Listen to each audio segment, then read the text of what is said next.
Bismillahirrahmanirrahim.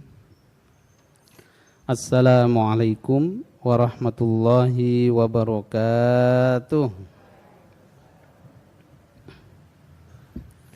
Alhamdulillahi rabbil alamin. Wabihi nasta'inu ala umurid dunya waddin.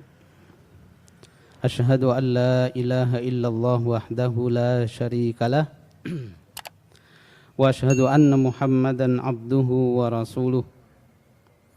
Allahumma salli wa sallim ala habibina Muhammadin wa ala alihi wa ashabihi wa man tabi'ahum bi ihsanin ila yaumiddin. Qala Allah ta'ala fil Qur'anil Karim, a'udzu billahi minasy syaithanir rajim. Inna a'tainakal kautsar fashalli li rabbika wanhar. Inna syani'aka huwal abtar. Wa qala an-nabiy sallallahu alaihi wasallam, ma min ayyamin al-alamu shalih ahabbu ila Allahi fihinna min hadhil ashra. Hadirin hadirat Bapak dan Ibu jamaah pengajian Masjid Besar Sulaiman rahimakumullah. Pertama puji dan syukur kita panjatkan kehadirat Allah Subhanahu wa taala yang telah mempertemukan kita di hari yang mulia ini, yaitu hari Tarwiyah, dalam rangka pengajian menjelang buka di sore hari ini. Salawat dan salam kita haturkan kepada junjungan Nabi kita Muhammad sallallahu alaihi wasallam. Yang saya hormati, saya muliakan para sepuh, pini sepuh, ketua takmir masjid, dan para pengurus yang terhormat, bapak-bapak, ibu-ibu, para rawuh yang berbahagia.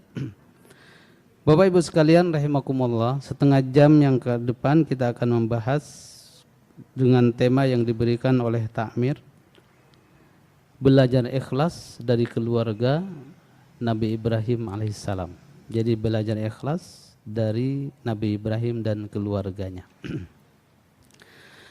Sebelum masuk kepada tema yang diberikan Bapak Ibu sekalian, kita mengenal hari ini sekarang disebut dengan hari Tarwiyah. Itu enggak? Hari Tarwiyah.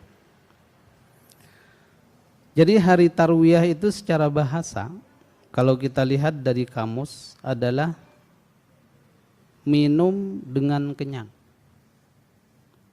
atau merenung, atau juga bermimpi, itu namanya Tarwiyah. Sehingga kenapa dinamakan Tarwiyah? Kalau secara syariat yang dimaksud dengan Tarwiyah adalah hari tanggal 8 Dzulhijjah yang bersamaan dengan niat untuk melakukan ibadah haji. Jadi kalau kita melakukan ibadah haji, terutama kalau haji kita itu tamattu, maka setelah tanggal 8 ini, hari ini, kita mulai pakaian ihram lagi, lalu kemudian kita niat labbaika hajjan. Baru kemudian pada saat itulah berangkat, apakah ke Mina ataupun ke Arafah, gitu ya. Oleh sebab itulah hari Tarwiyah itu dalam kamus ulama juga disebut dengan Yaumun Naqlah. Yaumun Naqlah atau hari berpindah. Yang dimaksud dengan hari pindah adalah berpindahnya jamaah haji dari Mekah ke Mina untuk melakukan Tarwiyah namanya. Maka oleh sebab itulah, lalu mengapa Tarwiyah itu disebut dengan Tarwiyah? Maka dalam ulama ini dijelaskan, yang dimaksud kenapa hari Tarwiyah itu disebut dengan hari Tarwiyah atau hari merenung, disebabkan karena pada hari Tarwiyah itu biasanya jamaah haji zaman dulu, mereka itu mempersiapkan air untuk berangkat ke Arafah besoknya. Itu yang pertama. Kemudian yang kedua, dinamakan dengan Tarwiyah karena pada saat itulah mimpi pertama Nabi Ibrahim alaihissalam ketika diabadikan di dalam Al-Quran, inni ara fil manami anni adzbahuka fandur madza tara, itu mimpinya pada tanggal 8. Sehingga dalam merenungnya itu kan gak jelas, ini apakah datangnya dari Allah atau dari selainnya, maka karena ragu disebut dengan Tarwiyah. Maka Nabi Ibrahim mimpi pertama kali diperintahkan untuk menyembelih putranya Nabi Ismail itu pada tanggal 8 karena mikir-mikir dulu. Sehingga berikutnya pada hari Arafahnya itu sudah mengetahui. Maka disebut dengan Arafah, ditahu atau mengenal, karena mimpi yang datang dari itu adalah benar-benar dari Allah Subhanahu wa taala, disebut dengan Arafah. Maka ada 3 hari yang terkenal di sini Bapak Ibu sekalian. Yang pertama Tarwiyah, yaitu pada tanggal 8 Dzulhijjah. Kemudian yang kedua hari Arafah, yaitu pada tanggal 9. Kemudian yang berikutnya hari Nahar, yaitu pada tanggal 10. Maka inilah hari-hari yang bersejarah yang berkaitan dengan Nabi Ibrahim alaihissalam. Maka penting kita sampaikan untuk mengetahui terlebih dahulu hari Tarwiyah itu apa. Kemudian ibadah yang dianjurkan pada bulan-bulan ini khususnya, yaitu pada tanggal 1 sampai tanggal 10 atau tanggal 9, maka itu berpuasa. Seperti sekarang ada acara adalah buka puasa bersama, itu berarti mengalamkan sunnah. Apalagi besok kan hari Arafah, itu pahalanya apa? Bisa menghapus dosa setahun yang lalu dan dosa yang akan datang. Kalau hari ini kita berpuasa, mendapatkan Senin, begitu juga dapat hari Tarwiyah atau dapat hari 10 pertama Dzulhijjah, maka ketika besok kita akan mendapatkan pahala yang mana dapat menghapus dosa kita setahun yang lalu dan yang akan datang. Maka oleh sebab itu semangat, sekarang puasa, besok juga puasa insya Allah. Bapak Ibu sekalian rahimakumullah, kemudian Ibnu Taimiyah itu pernah beliau ditanya oleh seorang muridnya. Kalau pertanyaannya, kalau kita terjemahkan, wahai Syekh, manakah yang lebih utama? Apakah 10 malam terakhir bulan Ramadan atau 10 pertama dari bulan Dzulhijjah? Itu pertanyaannya kan bagus gitu ya. Jadi keutamaan itu artinya nempel pada diri sendiri, yang mana tidak akan ada keutamaan itu kepada kita kalau kita tidak melakukan amal soleh padanya. Itu namanya keutamaan harinya. Hari itu tetap utama sekalipun orang itu tidak ada yang beribadah di dalamnya. Tetapi hari itu bisa memberikan keutamaan kepada orang yang mereka itu mau melakukan amal soleh padanya. Gitu ya. Seperti rumusnya. Oleh sebab itulah Ibnu Taimiyah mengatakan, kalau kalian bertanya tentang malam, maka yang lebih utama itu 10 malam terakhir dari bulan Ramadan. Karena pada saat itu ada namanya Lailatul Qadar. Begitu juga turunnya Al-Quran dan seterusnya gitu tak? Tetapi kalau bertanya tentang harinya, maka yang lebih utama itu adalah 10 pertama dari bulan Dzulhijjah. Karena apa?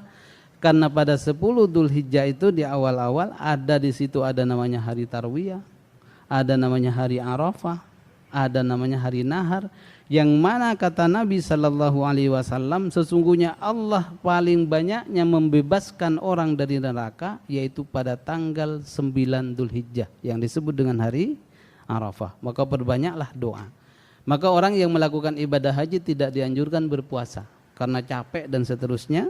Akan tetapi bagi kita yang tidak melakukan ibadah haji, maka kita dianjurkan untuk melakukan ibadah puasa.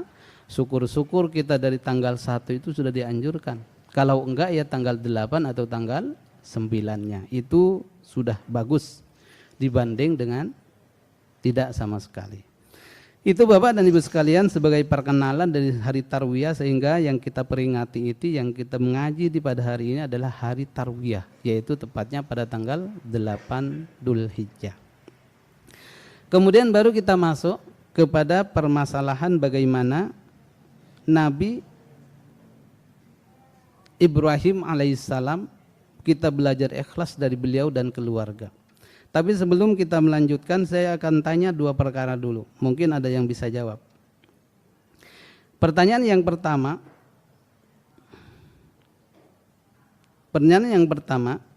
berapakah putra Nabi Ibrahim kira-kira? Ibu ada yang bisa? Bapak? 2. Bapak? 3. Oh enggak, ada 2, ada 3. Nanti kita bahas. Benar apa salah gitu tuh? Atau kurang. Oke, jadi kata beliau, ada sebagian yang menjawab Nabi Ibrahim itu putranya 2. Ada yang mengatakan putranya 3. Nanti di dalam kajian ada. Kemudian yang kedua pertanyaannya,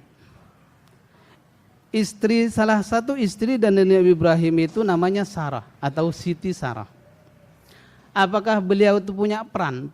Peran beliau itu ada enggak dalam adanya Nabi Ismail disembelih dengan berkorbannya Hajar? Ada perannya apa bukan? Apa tidak sama sekali? Ada.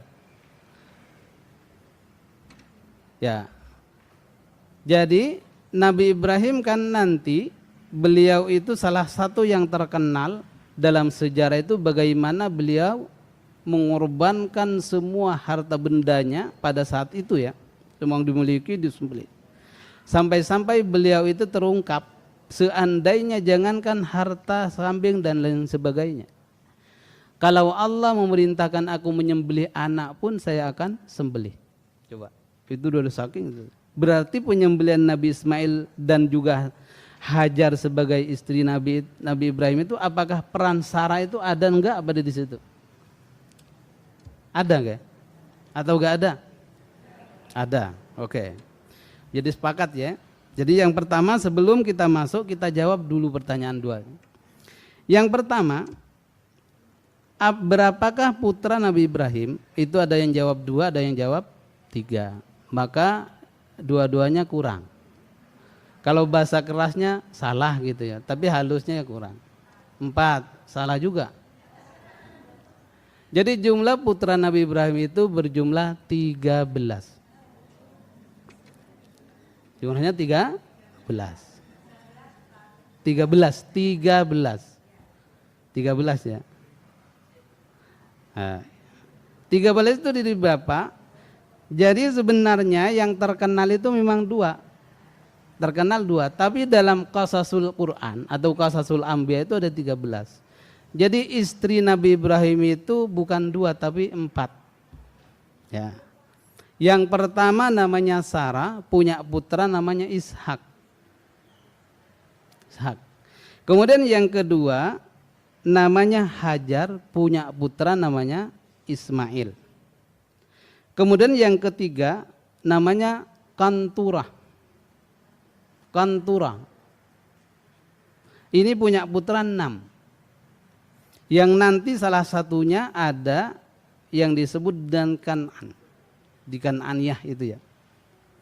Kemudian yang keempat ada namanya Hajun. Itu punya putra 5. 5 tambah 6 tambah 2 berarti 13. Enggak ya.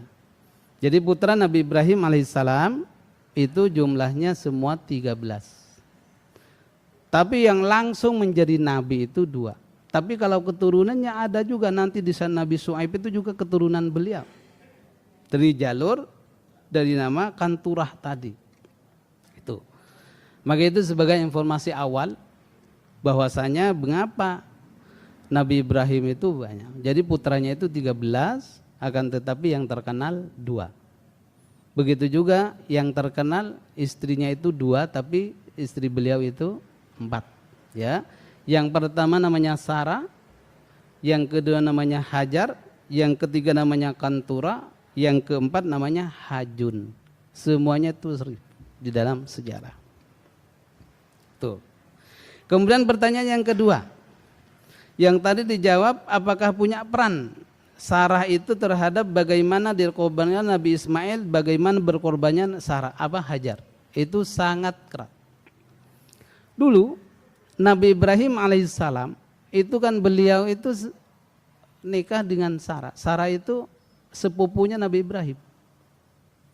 Jadi orang-orang yang pertama kali beriman kepada Nabi Ibrahim hanya 2. Yang pertama Sarah, yang kedua Lut. Lut itu ponaan Nabi Ibrahim. Nabi Lut itu ponaannya. Jadi ya Azar itu punya 2 anak. Yang satu namanya Ibrahim dan satu namanya bapaknya Nabi Lut itu. Jadi Nabi Lut manggil kepada Nabi Ibrahim itu Pak Le. Paman ya. Paman atau Om ya terkenal. Sementara kalau Sarah itu adalah sepupu, berarti tunggal kakek. Gitu ya. Jadi orang dekat. Cuman dulu, tapi sekarang walaupun boleh sebaiknya tidak, karena terlalu dekat darah itu agak kurang bagus gitu tuh, walaupun halal gitu. Itu Bapak Ibu sekalian yang terhormat. Maka oleh sebab itu salah satu perannya, bagaimana kok ada perannya sampai kepada Hajar. Jadi ceritanya begini. Nabi Ibrahim alaihissalam berdakwah. Pada saat berdakwah itu ke Mesir. Ke Mesir itu bersama istrinya namanya Sarah ini. Jadi Sarah itu adalah cinta pertama kalau bahasa kita. Pada saat itulah berangkatlah ke Mesir. Biasanya Raja Mesir itu melihat perempuan yang rodok padang, nah itu langsung dia. Bukan hanya Raja Mesir itu, Raja Indonesia barang bisa ya. Pada saat itulah kemudian ditanya dia. Biasanya Raja Mesir itu kalau dia berbarengan, kemudian dia ditanya, kemudian dia bilang istrinya, nanti suaminya dibunuh, kemudian istrinya diambil. Tetapi Nabi Ibrahim dengan terjasnya, maka ketika ditanya kepada Ibrahim oleh rajanya, ini siapa, yang perempuan siapa? Maka jawaban Nabi Ibrahim alaihissalam, ini saudariku. Kalau kita kan istri bilang saudari marah tak? Nah itu apakah marah? Apakah di situ ngapusi? Enggak. Karena dalam bahasa Arab itu ada namanya tauriyah. Apa? Tauriyah. Tauriyah itu adalah ungkapan yang mempunyai dua makna, itu namanya tauriyah. Tauriyah ya. Tauriyah itu berarti saudara. Kalau kita mengatakan ini adalah saudaraku, berarti kalau kita lihat itu berarti adik gitu kan. Tetapi kalau mana ada tauriyah itu ada yang dimaksud dengan saudara itu saudara seiman. Saudara seiman berarti gak bohong. Nabi Ibrahim alaihissalam. Jadi pernah juga Nabi Muhammad sallallahu alaihi wasallam ketika berangkat, lalu kemudian beliau itu bersama Nabi Muhammad, Abu Bakar kemudian bersama dengan orang yang dia orang itu bahaya, kalau kita menyampaikan dengan terus terang akan dia bahaya. Kemudian bertanya, wahai Abu Bakar, ini siapa? Kata Abu Bakar, ini hadi, penunjuk jalan. Penunjuk jalan. Kalau secara hakikatnya kan penunjuk jalan ke Madinah gitu. Tapi maksudnya kalau orang yang diajak bicara pahamnya penunjuk jalan ke Madinah. Tapi maksud dari Abu Bakar adalah penunjuk jalan untuk ke Islam. Itu betul tak? Karena dia disebutlah, bahasanya disebut dengan namanya tauriyah. Jadi bahasa yang mempunyai dua makna itu disebut dengan tauriyah. Jadi itu jawabannya Bapak Ibu sekalian. Maka pada saat itulah kemudian Sarah dikatakan. Pada saat itu kemudian maaf Sarah itu mau diganggu oleh rajanya. Lalu kemudian rajanya itu ketika mau menyentuh Sarah itu kemudian di sininya jadi lumpuh. Tiap kali mau menyentuh lumpuh. Itu makbulnya istri Nabi gitu ya. Maka setiap kali mau berbuat jahat itu lumpuh terus. Akhirnya dia udah menyerah, saya meminta maaf. Bahkan bukan hanya minta maaf, silahkan kau pergi, dan bahkan saya akan kasih hadiah namanya Hajar. Hajar itu hadiah itu. Hadiah dari raja tersebut. Maka disebut dengan Hajar itu Al-Qibtiyah dari Mesir. Dan pada saat itulah kemudian Hajar berangkat. Dan bertiga jadinya ya. Dan pada saat itulah kemudian Sarah, perannya apa di situ? Sarah itu karena usianya sudah sepuh gitu ya. 90 tahun ke atas toh. Lalu kemudian beliau berpikir, aku ini kok gak punya anak katanya gitu. Sementara suamiku nabi, orang soleh gitu.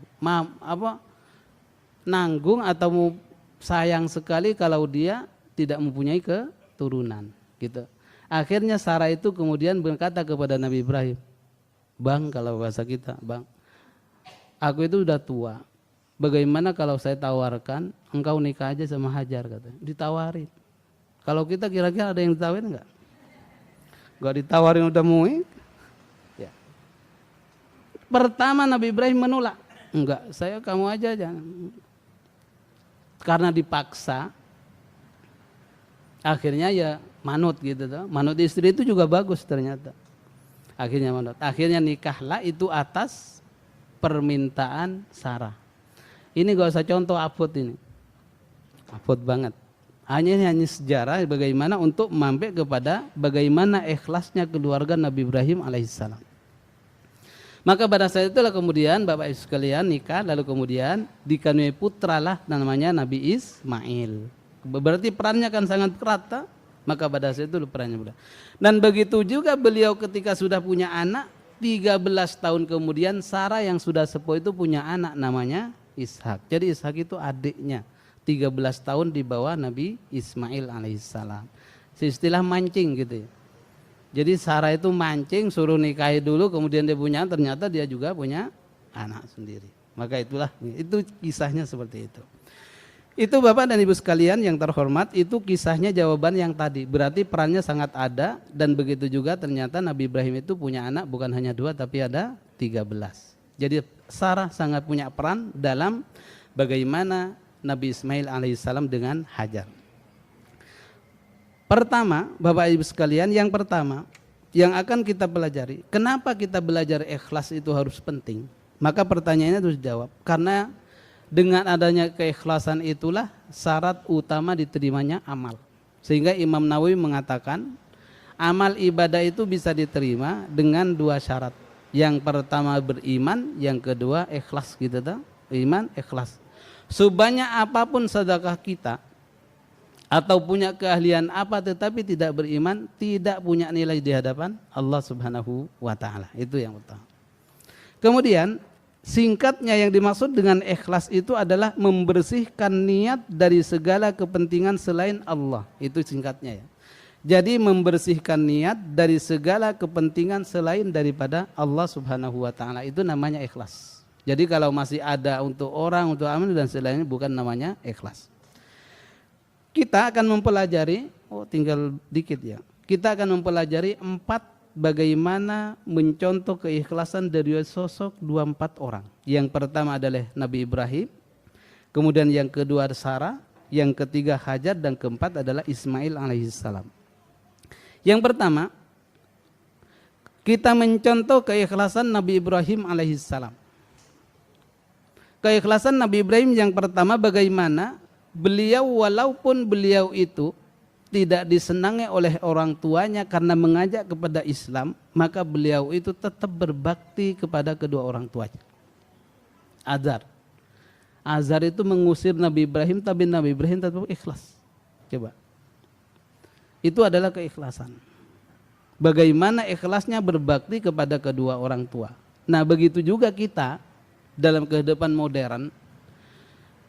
Siapa tahu kita ada orang tua kita atau maaf sekali, bapak ibu kita ada yang masih belum Islam, maka kita sebagai orang anak maka tetap harus berbakti kepada kedua orang tuanya. Begitulah Islamnya. Jadi pelajaran keikhlasan yang pertama bagaimana baktinya Nabi Ibrahim alaihissalam kepada orang tuanya walaupun beliau diusir pada saat itu. Itu yang pertama. Kemudian yang kedua, keikhlasan yang ada pada Nabi Ibrahim adalah bagaimana dakwahnya Nabi Ibrahim alaihissalam sampai beliau itu dibakar. Orangnya Namrud coba. Jadi satu-satunya Nabi yang dibakar itu hanya Nabi Ibrahim alaihissalam. Itu gara-gara apa dibakarnya? Karena beliau itu mengajak untuk masuk Islam. Coba. Sehingga pada saat itulah Nabi Ibrahim dibakar, akan tetapi apinya itu menjadi dingin. Itu luar biasa kesabaran. Kemudian yang ketiga kesabaran Nabi Ibrahim itu adalah beliau ikhlas dan begitu juga sabar saat mendapatkan perintah untuk menyembelih putranya. Coba. Kalau gak sabar itu gak nyampe hati, yaitu untuk menyembelih putranya. Maka ini adalah kesabaran yang pertama dari sosok Nabi Ibrahim alaihissalam. Yang pertama berbakti kepada kedua orang tua, dan juga keikhlasannya berdakwah itu walaupun tantangannya berat sampai beliau dibakar, dan begitu juga mengutamakan perintah Allah daripada cintanya kepada keluarga. Itu yang pertama. Keikhlasan yang kedua yang akan kita belajar di dalamnya adalah keikhlasan Sarah. Keikhlasan Sarah. Keikhlasan Sarah yang pertama, beliau adalah orang yang pertama kali masuk Islam kepada Nabi Ibrahim, ikut Nabi Ibrahim. Pertama kali. Semua orang memusuhinya tapi dia yang pertama kali masuk Islam. Kemudian yang kedua Sarah. Beliau adalah yang ikhlas dan juga sabar dalam memberikan saran kepada suaminya untuk menikahi Hajar. Itu berat. Ya. Jadi memberikan izin kepada suaminya, bahkan mendukungnya agar supaya menikahi Hajar, agar supaya punya keturunan. Karena kan orang-orang saleh itu harus punya umat. Sehingga kata para ulama mengatakan dengan dalam bahasan hadis Nabi sallallahu alaihi wasallam, tazawwadu al-walud wal wadud. Nikahlah engkau dengan orang yang bisa produktif gitu ya. Karena dialah yang nanti akan memperbanyak umat Nabi Muhammad sallallahu alaihi wasallam. Itu adalah kesabaran yang kedua. Kesabaran Sarah juga ya. Bagaimana kesabarannya saat beliau itu ditinggal pergi oleh suaminya untuk berdakwah. Itu kan sabar. Beliau berada di Palestina, lalu kemudian Nabi Ibrahim bersama Hajar ke Mekah. Itu sangat sabar. Itu sabar yang kedua yang harus kita contoh. Kemudian keikhlasan dan kesabaran yang ketiga yang harus kita contoh bagaimana Hajar. Ya, Hajar. Keikhlasan Hajar yang pertama adalah ikhlas saat Nabi Ibrahim alaihissalam meninggalkannya di salah satu tempat yang mana tidak ada makanan dan minuman. Ya tak? Coba beti itu panasnya, coba kalau sekarang itu jamaah haji kepanasan itu. Sampai berapa? Hampir 50 derajat gitu. Tak? Coba. Jadi Hajar dulu itu bersama putranya Nabi Ismail alaihissalam berada di tempat yang seperti itu, ditinggal hanya berdua. Sementara itu Nabi Ibrahim alaihissalam pergi untuk meninggalkan beliau. Maka sehingga pada saat itulah Sarah mengatakan, Hajar mengatakan, wahai Ibrahim, apakah apa yang engkau lakukan ini adalah perintah Allah subhanahu wa ta'ala? Maka beliau menjawab, iya, ini adalah perintah Allah. Dan disinilah kemudian Hajar mengatakan, kalau begitu tidak akan sia-siakan oleh Allah subhanahu wa ta'ala apa walaupun dalam keadaan seperti ini. Akhirnya Nabi Ibrahim berangkat, Hajar hanya berdua pada saat itu. Itu karena tidak akan disia-siakan apabila ada itu perintah Allah subhanahu wa ta'ala. Kemudian keikhlasan dan kesabaran seorang ibu bagaimana ketika mencarikan air. Nabi Ismail alaihissalam sudah habis bekalnya. Lalu kemudian semua bekalnya sudah habis, bahkan Nabi Ismail menangis pada saat itu. Akhirnya Hajar itu lari-lari dari Safa dan Marwa untuk mencari air. Maka di sini ada pelajaran yang bagus, di mana dengan adanya ikhlas bukan berarti tidak sedih. Dan ikhlas bukan berarti tidak menangis, akan tetapi ikhlas tetap percaya kepada Allah di tengah-tengah kesulitan. Itulah yang disebut dengan keikhlasan. Sehingga dengan upaya beliau itulah makanya nantinya ada yang disebut dengan munculnya air Zam-Zam. Air Zam-Zam itu muncul bukan karena larinya, akan tetapi bagaimana usaha beliau itulah untuk mempertahankan hidup dan kehidupan pada saat itu, walaupun ujungnya nanti airnya itu keluar dari Nabi Ismail alaihissalam. Sehingga sampai sekarang itu jutaan orang bisa minum itu karena Nabi Ismail alaihissalam. Itu jasa daripada Ismail dengan Hajar pada saat itu. Sampai sekarang dikenal orang yang saya itu adalah dari Bukit Safa ke Marwah. Itu perjalanan yang dilalui oleh Hajar alaihissalam. Kemudian yang terakhir Bapak dan Ibu sekalian adalah pelajaran kesabaran Nabi Ismail alaihissalam. Yang mana Nabi Ismail diperintahkan di dalam Al-Quran surat As-Saffat, Allah berfirman, ya bunayya inni ara fil manami anni adbahuka fanzur madza tara.